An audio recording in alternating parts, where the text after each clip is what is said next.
नमस्कार, good evening and welcome. देश के सबसे बड़े नेटवर्क पर आपके साथ मैं हूं मीना शर्मा। खबर वो नहीं है जो बताई जा रही है, खबर वो है जो छुपाई जा रही है। लेकिन संसदीय सचिव के सामने झूठ नहीं बोल सकते थे और विदेश सचिव का कबूलनामा सरकार की किरकिरी का सबब बन गया। Surgical strike. जी हां, अगर पर्रिकर का दावा सही था तो क्या जयशंकर ने जो संसदीय पैनल के सामने कहा वो क्या है? मुश्किल सिर्फ सरकार की नहीं है, पार्टी में भी है, जो राम भरोसे यूपी की चुनावी वैतरणी पार करना चाहती है। लेकिन कटियार के साथ अब स्वामी भी सख्त हो गए हैं। कह रहे हैं जुमलेबाजी का दौर बीत गया है, लॉलीपॉप के दिन लग चुके हैं। जो कहा था वो करके दिखाइए, म्यूजियम नहीं मंदिर बनाइए। और सियासत के सदाचार पर एक कड़वा सच महाराष्ट्र से भी निकल कर आया। लंबे अरसे तक मलाईदार ओहदों पर रह चुके पवार साहब ने मुद्दतों बाद ही सही, लेकिन ये बात कह डाली, ये सच स्वीकार कर लिया कि सांसद अब 50 लाख में बिल्कुल नहीं बिकते। इस रेट में तो पार्षद भी नहीं खरीदे जा सकते। सच बोलने में भाषा की मर्यादा की ख्याल रखना भूले तो छत्तीसगढ़ के कांग्रेसी विधायक को पार्टी ने सस्पेंड कर दिया। सियासत में स्वामी भक्ति की एक झलक। जी हां, सियासत में स्वामी भक्ति की झलक दक्षिणी राज्य तमिलनाडु में मिली देखने को, जहां 29 दिन से बीमार जयललिता की फोटो रखकर कैबिनेट की मीटिंग हुई तो सपा के फैमिली ड्रामे के बीच अखिलेश ने पिता मुलायम को चिट्ठी लिखकर 3 नवंबर से चुनाव प्रचार पर निकलने की घोषणा कर दी। और उधर चिंकारा केस में सलमान की बेल के खिलाफ राजस्थान सरकार सुप्रीम कोर्ट पहुंच गई है। इन सब के बीच हिजबुल मुजाहिदीन ने वीडियो जारी कर कश्मीरी पंडितों से घर लौटने की अपील की है, इस भरोसे के साथ कि वे खुद उनकी हिफाजत करेंगे। लेकिन 26 साल पहले जिनकी धमकियों के चलते ये लोग अपना घर छोड़कर बाहर रहने को मजबूर हुए थे, उन पे एतबार करें तो कैसे? देश के दूसरे राज्यों की खबरें भी दिखाएंगे आपको, लेकिन इस वक्त रुख करते हैं उस खबर का जिसने आज पूरे दिन सियासी गलियारों में तूफान मचाए रखा। जी हां, बच्चा बोला देखकर मस्जिद आलिशान, अल्लाह तेरे एक को इतना बड़ा मकान। मशहूर शायर निदा फाजली ने इस दोहे के जरिए ये सवाल उठाया कि जहां इंसान को एक कमरे वाले आशियाने की गारंटी नहीं, वहां भगवान के लिए बड़ी बड़ी इमारतों की क्या जरूरत है? लेकिन आम लोगों की नुमाइंदगी करने वाले सियासतदानों का सारा जोर इन्हीं मंदिर मस्जिद पर होता है, खासकर तब जब फिजा चुनावी होने को हो।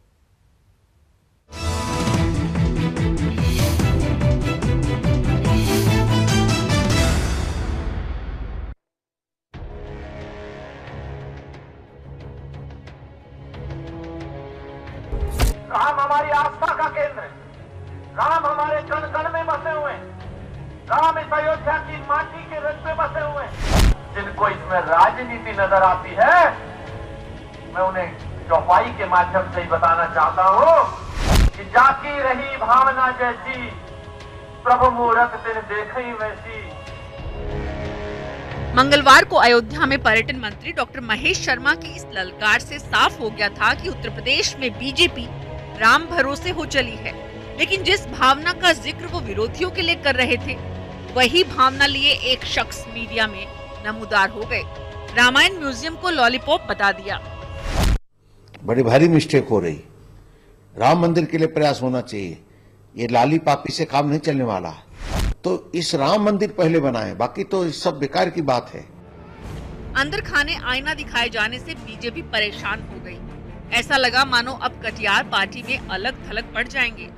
लेकिन राम जन्मभूमि आंदोलन की कोख से उपजे इस नेता को जल्द ही दूसरे राम भक्त का साथ मिल गया। सुब्रमण्यम स्वामी ने कटियार के सुर में सुर मिलाया और लगे हाथ ये भी कह डाला कि राम मंदिर तो 2014 लोकसभा चुनाव की घोषणा पत्र का हिस्सा है। पार्टी या केंद्र सरकार चाह कर भी इससे भाग नहीं सकती। ये 2014 में हमने मैनिफेस्टो में सारे विचार करने के बाद सब मिल करके इस घोषणा पत्र की ऐलान किया था। नहीं, ये हमारे वचन है। यूपी में चुनाव हो और वो भी प्रदेश का, और उसमें राम मंदिर का जिक्र नहीं होगा, ये तो कैसा हो सकता है? स्वामी और कटियार आरएसएस के बेहद करीबी है और मंदिर मुद्दे पर अपनी मुखरता के लिए पार्टी के हार्डकोर वोटर में भी इनकी गहरी अपील है। माना जा रहा है कि ऐसे ही लोगों के दबाव में पार्टी ने 2014 के चुनाव में राम मंदिर को घोषणा पत्र का हिस्सा बनाया था और डॉक्टर महेश शर्मा की अयोध्या यात्रा से लेकर रामायण म्यूजियम की कवायद भी इन्हीं के दबाव से प्रेरित है। लेकिन बीजेपी के विरोधी इसे सांप्रदायिक ध्रुवीकरण की कवायद करार दे रहे हैं। समाजवादी पार्टी भी कांग्रेस और जेडीयू की ही जुबान बोल रही है, जिसके नेता ने 2 दिन पहले भगवान राम के नाम पर थीम पार्क बनाने की घोषणा की थी। के बयान सोची समझी चाल है भारतीय जनता पार्टी के कि माहौल को गर्म करके रखो, पोलराइज करो और राजनीतिक लाभ उठाओ। धर्म को और राजनीति को जो घालमेल कर रहे हैं, जिससे थोड़ी बहुत उनको सफलता मिली है, लेकिन ये आने वाले समय में ये सब कुछ नहीं चलेगा। ये एक लॉन्ग टर्म प्लानिंग है। जो बात जब कहना है, असल लक्ष्य है कि वो सांप्रदायिक भावना को उकसाना और उसको जिंदा रखना। जबरदस्ती पगड़ी बांध के घूम रहे हैं, कहीं कोई हनुमान बना हुआ है तो कोई राम बना हुआ है। अरे भाई, अपने पौरुष पर वोट मांगो। अगर तुमने कुछ करके दिखाया है, जनता पे विश्वास रखो। अगर तुमने काम किया है, तुम भगवान राम के नाम पर वोट मांग रहे हो, तुम कभी किसी के नाम पर वोट मांगते हो। बनारस जाते हैं तो शिव जी हर हर मोदी, हर हर बोल। गंगा गए तो गंगाराम और जमुना गए तो जमुना दास।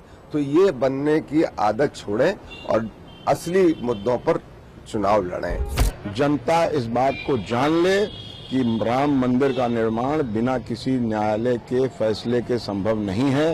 इस प्रकार के भ्रामक प्रचार करने से, चाहे वो शीर्ष नेतृत्व में प्रधानमंत्री हो या उनके अन्य नेता हो, देश की जनता को, प्रदेश की जनता को गुमराह नहीं कर सकते।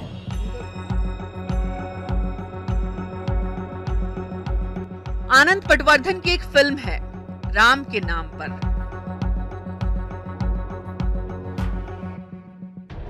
इस फिल्म के जरिए ये बताने की कोशिश की गई है कि राम नाम की चादर ओढ़ने वालों में ज्यादातर लोग ऐसे होते हैं जिनमें राम के लिए न तो आस्था और भक्ति होती है और न ही सम्मान और समर्पण।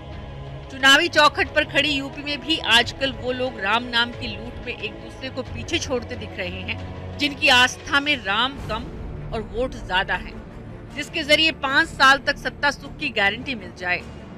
ऐसे में एक सवाल उठता है, 2.5 साल पहले बीजेपी ने देश में परिवर्तन लाने का जो वादा किया था, गरीबी, भूखमरी और भ्रष्टाचार मिटाने का जो दावा किया था, क्या आम आदमी को वो हासिल हुआ है? 4.5 साल का सत्ता सुख भोग चुकी उत्तर प्रदेश की समाजवादी सरकार भी रोजी रोटी और रोजगार देने में नाकाम रही है। दोनों में से कोई भी सरकार आम आदमी की मुश्किलों का हल नहीं निकाल पाई और इसीलिए बीजेपी के साथ साथ समाजवादी पार्टी को भी राम की याद आ रही है। जो कल तक खुद को सेक्युलरिज्म का सूरमा कहते नहीं थकते थे, वो भी आज राम के सहारे हैं। ऐसे में तय इस देश की और उत्तर प्रदेश की जनता को करना है कि उन्हें वोट किसको देना है। देश की बात के लिए ईटीवी नेटवर्क। आने वाले दिनों में 5 राज्यों में चुनाव होने हैं, लेकिन निगाह सबकी उत्तर प्रदेश है। उसकी वजह भी हम सबको मालूम है, लेकिन 5 राज्यों की जनता को तय करना है कि उन्हें किस मुद्दे पर वोट देना है और किसको वोट देना है। बहरहाल वोट जुगाड़ की कोशिश में एक तरफ राम है तो दूसरी तरफ सर्जिकल स्ट्राइक। जी हां, सर्जिकल स्ट्राइक पर सरकार और विरोधियों का तकरार थमने का नाम नहीं ले रहा है। सबूत का मामला अभी शांत भी नहीं हुआ था कि विदेश सचिव जयशंकर प्रसाद के जवाब को लेकर सियासत फिर से गर्मा गई है। 6 दशकों तक सत्ता में रहने वाली सर्जिकल की सच्चाई खोजने में जुट गई है।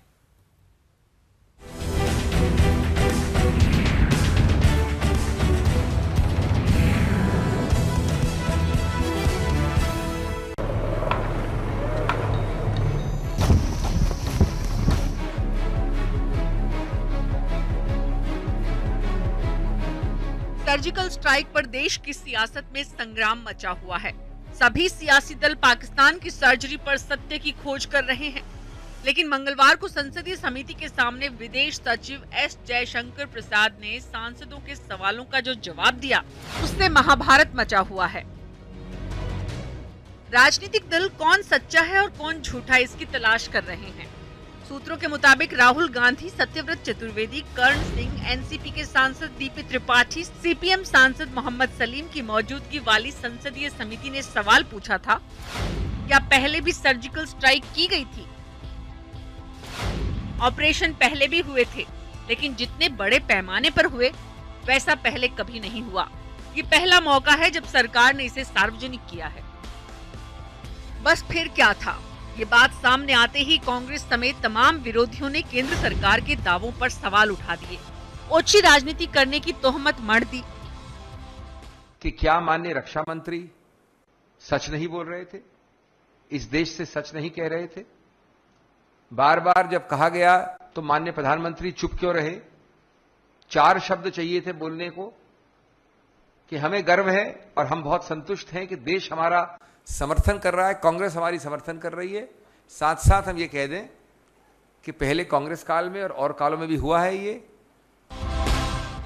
तल्ख टिप्पणियों से सुर्खियों में रहने वाले कांग्रेस के नेता दिग्विजय सिंह ने बाकायदा रक्षा मंत्री मनोहर पर्रिकर को आड़े हाथों लेते हुए ट्वीट किया। विदेश सचिव एस जयशंकर ने भी माना है कि सर्जिकल स्ट्राइक यूपीए सरकार के दौर में भी हुई है। मिस्टर पर्रिकर, क्या उन्हें भी आरएसएस ने प्रशिक्षण दिया था? विपक्ष के इस आक्रामक तेवर के पीछे सर्जिकल स्ट्राइक की आड़ में सियासत चमकाने की मंशा तो है ही, लेकिन दूसरी वजह है रक्षा मंत्री मनोहर पर्रिकर का वो बयान जिसमें उन्होंने कहा था कि इससे पहले सर्जिकल स्ट्राइक नहीं हुए थे। आइए आपको सुनाते हैं वो बयान जिस पर हंगामा मचा हुआ है। I'm defense minister for 2 years, and from whatever I have learned, there is no surgical strike any time earlier. Okay. What probably they are quoting are what is called as action taken by border action teams. These are common practices across globe and also in Indian Army. पहले सबूत के नाम पर सरकार पर सवाल उठाए गए और अब मनोहर पर्रिकर के बयान पर सरकार पर झूठ बोलने का लांछन लगाया जा रहा है। ऐसे में सवाल उठना लाजमी है कि अगर कांग्रेस के वक्त भी सर्जिकल स्ट्राइक हुई थी, तब उस वक्त कांग्रेस ने सीना ठोककर दुनिया को क्यों नहीं बताया? अगर उस वक्त कांग्रेसियों को बुद्धि नहीं आई, तो अब वो खुद क्यों नहीं बता रही है कि उसके शासनकाल में भी कब और कैसे सर्जिकल स्ट्राइक हुए थे? मतलब साफ है, सर्जिकल स्ट्राइक के नाम पर सियासी दल अपनी सियासत चमकाने की जुगत में जुटे हैं और जनता को बहलाने की कोशिशों में भी। सियासी दल तो समझने को तैयार नहीं है और सर्जिकल स्ट्राइक पर बहस बंद करने को भी। ऐसे में जनता को ही तय करना है कि इस मुद्दे पर तार को कितना खींचना है। देश की बात के लिए ईटीवी नेटवर्क। ये पूरा देश पूछ रहा है, जानना चाहता है कि आखिर इस मुद्दे को कितना खींचेंगे। बहरहाल जवाब सरकार को देना होगा और चुप्पी भी तोड़नी होगी। चुप्पी न सिर्फ इस विषय पे बल्कि इस विषय पे भी कि पाकिस्तानी कलाकारों को लेकर जिस तरह से करण जौहर की फिल्म का विरोध हो रहा है एमएनएस की तरफ से, और उसमें भी कहीं न कहीं बीजेपी की एक चुप्पी है, वो क्या संकेत दे रही है। यहाँ छोटा सा ब्रेक।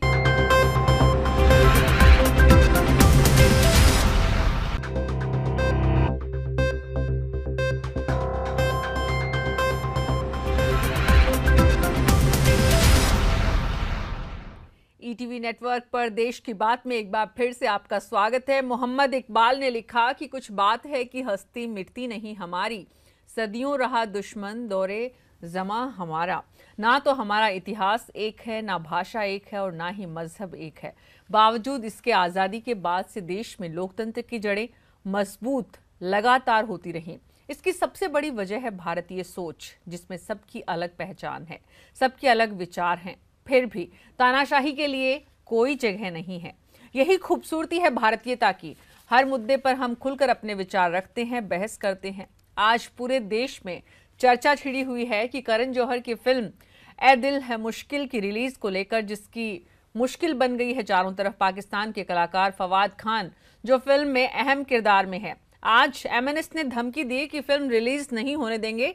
4 राज्यों में सिंगल स्क्रीन वाले सिनेमा घरों ने भी पाकिस्तानी कलाकारों की फिल्म न दिखाने का फैसला किया और इस मुद्दे पर अनुराग कश्यप ने बाकायदा प्रधानमंत्री से खामोशी को लेकर उनकी सवाल भी उठाए।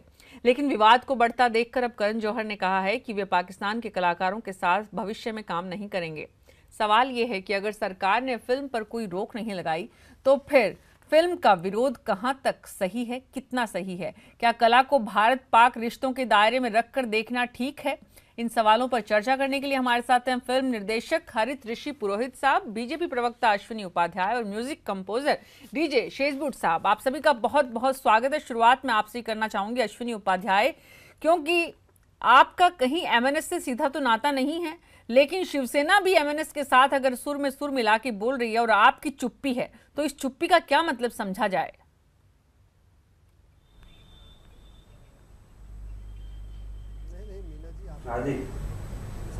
इधर तो क्लियर है। मैं एमएनएस का प्रवक्ता नहीं हूँ। एमएनएस इसका विरोध कर रही है।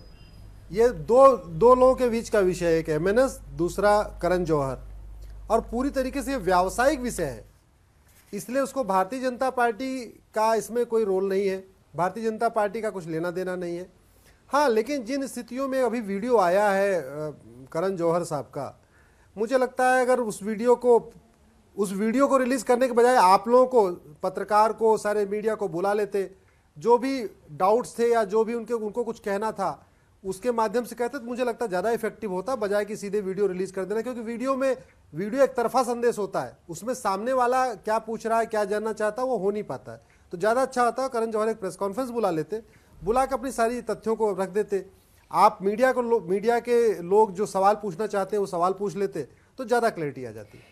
अश्विनी उपाध्याय जी, पुराने साथी हैं आप हमारे पैनल में, इसलिए आप ये बिल्कुल मन में मत रखिए कि मैंने एमएनएस के प्रवक्ता से सवाल किया है। मैंने सवाल बीजेपी के प्रवक्ता से ही किया है। मैंने आपसे ये पूछा है कि सरकार का, बीजेपी का इस पे थॉट क्या है, इस पे मंशा क्या है, इस पे विचार क्या है, क्योंकि सीधे प्रधानमंत्री से सवाल किया था। प्रधानमंत्री को छोड़ दीजिए, हर सवाल का जवाब देना उनकी जवाबदेही और जिम्मेदारी दोनों ही नहीं बनती है, लेकिन आपकी सरकार है महाराष्ट्र में, इस तरह एमएनएस के नेता खुलेआम बोलें और आप चुप बैठे रहें, ये ठीक है?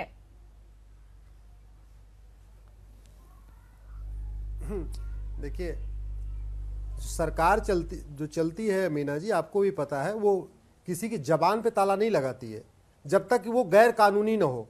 अगर वो असंवैधानिक कोई बात होती है या इलीगल बात होती है, सरकार चलती है कॉन्स्टिट्यूशन से, आईपीसी से, सीपीसी, सीआरपीसी से, रूल्स के हिसाब से।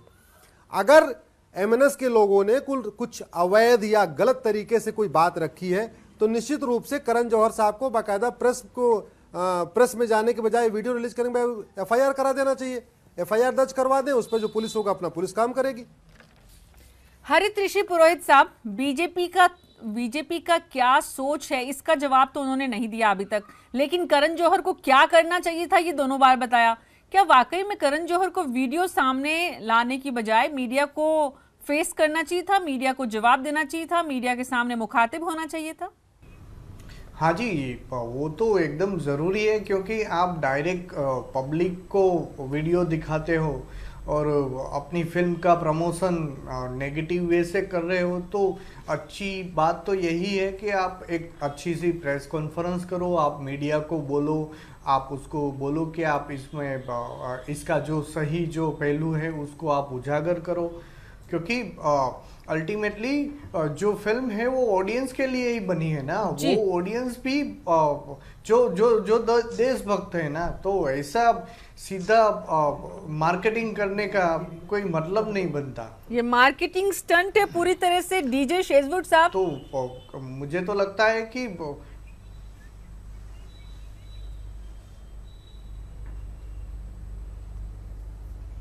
देखिए, इस विषय पे मैं थोड़ा सा डिफर करता हूँ, और वो ये है कि आज किसी भी फिल्म मेकर की जब फिल्म रिलीज़ होने वाली होती है तो उसके ऊपर बहुत प्रेशर्स होते हैं। उसमें उसका जो मनी इन्वॉल्व होता है, जितना पैसा लगा के वो फिल्म बनाता है, उसके अलावा जितना समय, क्रिएटिविटी, एक फिल्म को बनाने के लिए 3 से 5 साल, 2 साल ऐसा एक पीरियड लगता है। उसके साथ साथ उसका पैसा, उसकी इन्वॉल्वमेंट, और कहते हैं कि एक फिल्म मेकर के लिए एक बच्चे की तरह होता है। तो जब वो देखता है कि उसका जब बच्चा जवान होने वाला है और अभी उसको उस बच्चे को मार्केट में लेके जाना है, और सडनली उसको ये लगे कि यार ये शायद बैन भी हो सकता है या इसमें कुछ कह सकते हैं कि डिफ़िकल्टीज़ आ सकती हैं, तो फिर वो उसमें कोशिश करता है कि उसका जो बेस्ट वे आउट निकल पाए। और हर आदमी की अपनी एक सोचने की क्षमता है, हर आदमी अपने अनुसार सोचता है। शायद उनको ये लगा होगा कि ये वे आउट है और उन्होंने उस वे आउट को ऑप्ट कर लिया। जी, उनको जो ठीक लगा वो उन्होंने किया, आपके मुताबिक इसमें कोई गलती नहीं है। लेकिन हरित ऋषि साहब का साफ कहना है कि नेगेटिव पब्लिसिटी स्टंट है। यहाँ पर अश्विनी उपाध्याय को भी लगता है कि उनको प्रेस को फेस करना चाहिए था। लेकिन अश्विनी उपाध्याय जी, पाकिस्तान के कलाकारों को भारत में काम करना चाहिए या नहीं करना चाहिए?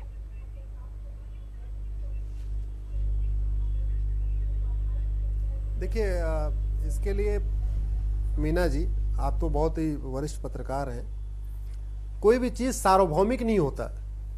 जो चीज 1947 में थी वो 1962 में नहीं थी, 62 में थी, 77 में नहीं थी, अब वो 2016 में नहीं है। हम 2016 में, इसलिए हम इस समय 18 अक्टूबर के हिसाब से बात करें। आप जानते हैं कुछ दिन पहले उरी की घटना हुई थी। उरी की घटना के बाद देश में एक बहुत जबरदस्त दुख का माहौल था, मातम का माहौल था। जो घटना हुई, जिस तरीके से हमारे सैनिक मारे गए, शहीद हुए, उसके बाद एक स्थिति ऐसी बनी कि पाकिस्तान के बहुत सारे ऐसे कलाकार जो भारत में रह रहे थे, उसमें आपके बहुत बड़े एक सिंगर भी हैं और भी कलाकार हैं, उन्होंने इस घटना की निंदा किया। बोला ये बहुत गलत है, जो भारत में उरी पे हमला हुआ ये बहुत निंदनीय है, ऐसी चीजें नहीं होना चाहिए, पाकिस्तान को इसको देखना चाहिए। ये किसी से छिपा नहीं है कि उरी में जो कुछ हुआ था वो पाकिस्तान नहीं कराया था। इसके बावजूद इस फिल्म में काम करने वाला जो कलाकार है वो उल्टी सीधी बातें करता है, यहां से पाकिस्तान भाग जाता है। अरे भैया, तुम भारत में रह रहे थे, भारत में करोड़ों रुपए कमाते हो, यहाँ का नमक खाते हो जी, तो नमक के नाते नहीं, इंसानियत के नाते कम से कम इतना तो कह दो कि हाँ, उरी में जो हमला हुआ गड़बड़, वो गलत हुआ जी, ये बहुत निंदनीय है जी। इतनी बात तो मानवता के नाते कहनी चाहिए थी जी। उसमें कोई डाउट तो था नहीं कि हाँ, उरी में जो हमला हुआ वो किसी और ने कराया, पाकिस्तान ने कराया, उसको भी पता है जी। उसके बाद वो छोड़ के भाग गया है।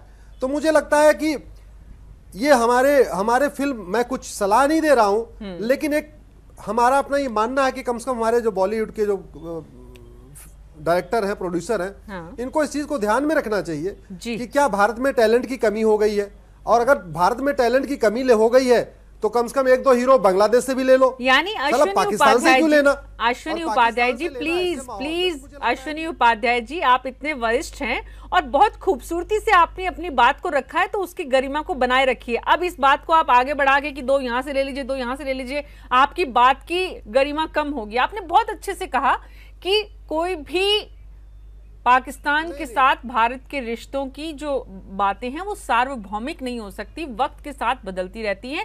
पाकिस्तान के जो कलाकार भारत में रह रहे हैं और उन्होंने भारत के रहने के नाते, भारतीय नागरिक के नाते अपनी जिम्मेदारी को पूरा किया, उनका आज भी सम्मान है। जो भारत के खिलाफ किसी भी तरह की बयानबाजी करते हैं, उनके लिए भारत में जगह नहीं है।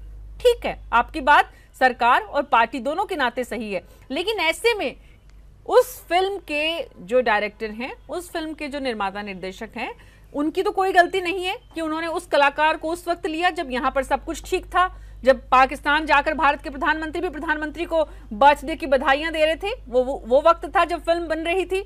तो ऐसे में फिल्म निर्माता, निर्देशक, फिल्म के कलाकार जो यहाँ के हैं, वो किसी तरह की सजा क्यों ले? आज के इस दौर में कम से कम कुछ वक्त के लिए हमें, जिस तरह से बॉर्डर पे सीमाएं तनी हुई हैं, वहां पर हमें यहाँ पर भी एक छोटी सी दीवार, कम से कम स्पष्टता की दीवार कि राष्ट्रहित सबसे पहली प्राथमिकता है और दोनों देशों के नागरिकों को इस बात को समझना होगा। सांस्कृतिक रिश्तों को अगर बढ़ाना है, अगर उसी तरह से सौहार्दपूर्ण बनाए रखना है जो दोनों देशों का इतिहास रहा है। जी मीना जी, थोड़ा सा मैं यहाँ डिफर करता हूँ जी। क्या था, एक अभी जो मेरे से पहले इस बात पे एक एक्सप्लेनेशन दे रहे थे कि किसी प्रोड्यूसर डायरेक्टर को कोई भी एक्टर लेने से पहले ये समझना पड़ेगा कि वो कितना देश हित की बात करेगा। उसमें एक दिक्कत क्या होती है कि आपको पता ही नहीं होता कल आदमी कौन क्या स्टैंड लेगा जी। आज जो इशू है वो बिल्कुल ठीक है कि उरी की घटना के बाद जो माहौल है, दुख है, क्षोभ है, हमें भी दुख है कि भाई एक तरफ एक ऐसी कंट्री है जो आतंकवाद को बढ़ावा दे रही है, एट द सेम टाइम वो हमारे सैनिकों के ऊपर हमला कर रहे हैं। ये सब चीज़ें ऑफ कोर्स दुखद हैं, लेकिन तब इसके लिए क्या एक यूनिवर्सल प्लेटफॉर्म तैयार करना पड़ेगा। ये वो जो सबसे पहले प्रवक्ता बोल रहे थे, मैं उनकी बात से भी समझ रहा था कि जो एक्टर्स हैं, जो पाकिस्तानी एक्टर्स हैं, वो यहाँ आने के बाद यहाँ से एक बड़ा प्लेटफॉर्म बॉलीवुड का मिलता है और वो विश्व में जाके एक्टर्स या परफॉर्मर्स बहुत सारा पैसा कमाते हैं और वो पैसा उनकी कंट्री में पहुंच जाता है, जो शायद कहीं ना कहीं से आप कह सकते हैं कि उस कंट्री की प्रॉस्पेरिटी में यूज़ होता है। और हम लोगों के लिए दिक्कत यही है कि हम लोग उस आतंकवाद का जो सामना कर रहे हैं, चाहे वो अपनी बॉम्बे की घटना थी या जो आज घटनाएं हो रही हैं, घटनाएं रुक नहीं रही हैं, बढ़ रही हैं जी। तो इसके लिए या तो एक ऐसा प्लेटफॉर्म तैयार करना पड़ेगा, एक ऐसा बायलॉज लाना पड़ेगा कि आप इसको एथिकली ही इनकरेक्ट कर दें। अभी क्या हो रहा है कि हम लोग कुछ 2 महीने पहले एक बात पे सब लोग यूनाइट हो जाते हैं कि ये अब नहीं होगा, लेकिन सडनली फिर वो कूटनीतिक लेवल पे फिर दूसरे प्लेटफॉर्म्स तैयार हो जाते हैं। आज मैं इस बात की सराहना करता हूं कि जो पूरा देश यूनाइट होके एक स्वर मिला रहा है कि ये नहीं होना चाहिए। तो अगर ये नहीं होना चाहिए तो हम लोगों को इस पे कहते हैं कि कायम रहना चाहिए। हार्मनी। मैं लंदन शोज करने जाता हूं तो मैं देखता हूं कि पाकिस्तानी जितने भी जो पाकिस्तानी कलाकार हैं और हम लगभग एक ही जैसे ट्रीट होते हैं वहां पे, किसी भी फॉरेन कंट्री में, अमेरिका, आप कह लीजिए यूरोप। तो अब दिक्कत एक है, दिक्कत ये नहीं है, दिक्कत ये है कि हम उसके आतंकवाद को, उनकी नेगेटिविटी से हम लोग दूर जाना चाहते हैं। और हम चाहते हैं कि जैसे वो पहले एक ब्रदर ने बहुत अच्छी बात कही थी कि आप बांग्लादेश, श्रीलंका या नेपाल, भूटान, उनके आर्टिस्ट भी ले सकते हैं। बिल्कुल ले सकते हैं, कोई उसमें कहीं से कहीं तक वो नहीं है। और आपको याद होगा जो अभी जेनेलिया हैं वो श्रीलंका की आर्टिस्ट हैं जी। उनके लिए कोई प्रोटेस्ट भी नहीं है शायद हमारी कंट्री में। और सबसे बढ़िया प्लेटफॉर्म ही हिंदुस्तान, आप कह सकते हैं कि हॉलीवुड के बाद बॉलीवुड ही एक ऐसा प्लेटफॉर्म है जहां पर आप कहीं से भी आइए जी, ये बहुत ज्यादा डिपेंड नहीं करता जी। आपके अंदर हुनर है, आर्ट है, तो आप अपने आप ही उस प्लेटफॉर्म को यूज कीजिए और अपने आप को चमका लीजिए विश्व में जी। तो ये डिपेंड करता है कि आप कितने हुनरमंद हैं जी। तो अब यहाँ लेकिन हुनर के साथ साथ जिस देश में आप जाते हैं, जिस देश में आप सम्मान लेते हैं, उस देश के प्रति भी आपको सम्मान रखना होगा। कम से कम इस बात पर आप तीनों की सहमति है। बहुत बहुत शुक्रिया आपका। उम्मीद करते हैं कि ये विवाद अब थम जाएगा और करण जौहर भी इस सच से वाकिफ होंगे, समझेंगे और इस सच को समझने के बाद मीडिया के सामने आकर, देश के सामने आकर बड़ी स्पष्टता से इस बात को स्वीकारेंगे। न कि इस तरह से कि पाकिस्तान के कलाकारों को वो कभी काम नहीं करेंगे, न कि इस तरह से कि एक गलती हो गई है। न उनसे गलती उस वक्त हुई थी जब लिया गया था, और न ही आज जब इस तरह की चीजें हो रही हैं। देश हित सबसे बड़ी प्राथमिकता है। देश के उद्योगपतियों से लेकर कलाकार, सब कोई अगर ये बात कह रहे हैं तो इस बात को हमें समझना होगा। बहुत बहुत शुक्रिया आप सबका। कार्यक्रम में वक्त की कमी है, इसलिए मुझे यहीं पर रोकना होगा, छोटा सा ब्रेक लेना होगा।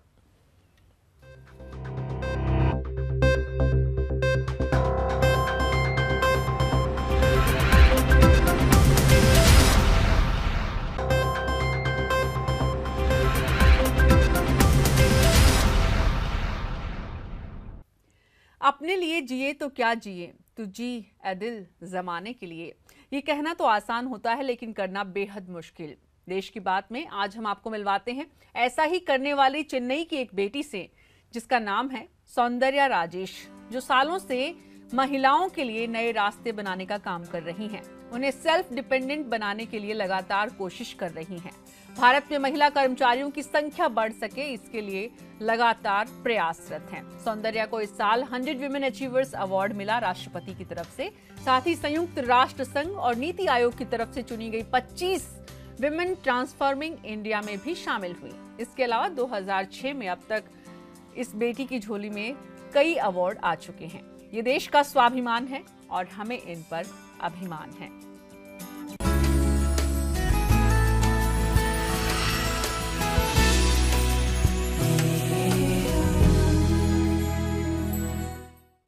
देश की बात में आज मेरे साथ इतना ही, लेकिन अपने आसपास की ऐसी बेटियों को आप हमारे साथ साझा कर सकते हैं। हम हमारे कार्यक्रम में उनको दिखाएंगे। नमस्कार।